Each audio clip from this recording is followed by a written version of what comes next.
Hi everyone, welcome back to my channel creative మస్తీ. ఇవాళ మీకు నేను బ్రింజాల్ కర్రీ వంకాయ బజ్జీ ఎలా తయారు చేసుకోవాలో చూపించబోతున్నానండి.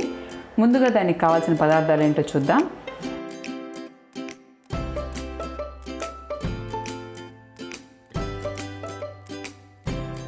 ఇప్పుడు తయారీ విధానం చూద్దాం.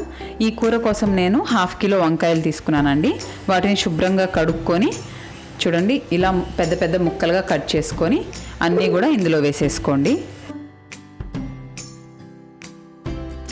ఈ 1/2 కేజీ వంకాయలకి ఒక 3 పెద్ద టమాటాలు, ఒక 10 పచ్చిమిరపకాయలు, ఒక ఆనియన్ ముక్కలుగా తరిగి వేసేసుకోండి.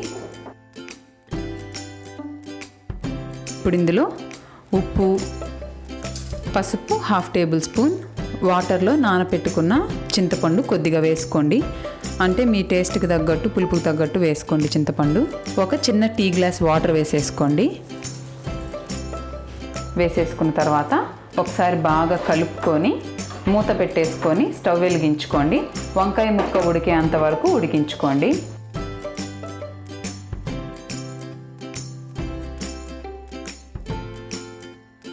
వంకాయ బాగా మగ్గిపోయింది.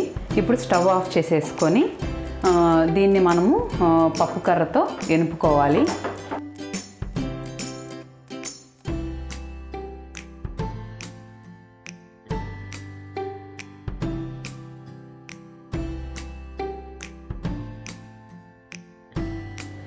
చూడండి, మరీ మెత్తగా ఎనుపుకోవద్దు. ఇలాగా ముక్కలు తగులుతున్నట్టుంటేనే బాగుంటుంది. ఇలాగా లైట్గా ఎనుపుకోండి. ఇప్పుడు ఇందులో మనం పోపు వేసుకుందాం. స్టవ్ వెలిగించుకొని ఇలా ఒక ప్యాన్ పెట్టుకోండి. ఇందులో 2 టేబుల్ స్పూన్ల ఆయిల్ వేసుకోండి. ఆయిల్ వేడైన తర్వాత ఇందులో పోపు దినుసులు వేసుకోవాలి. ఎండుమిర్చి, కొద్దిగా మినప్పప్పు, కొద్దిగా పచ్చెనగపప్పు, కొద్దిగా జీలకర్ర, కొద్దిగా ఆవాలు వేసుకొని ఇవి కొద్దిగా వేగనివ్వాలి. ఇవి వేగిపోయాయండి. ఇప్పుడు ఇందులో ఒక ఆనియన్, కరివేపాకు వేసుకొని ఈ ఆనియన్ బ్రౌన్ కలర్ వచ్చేంత వరకు వేయించుకోండి.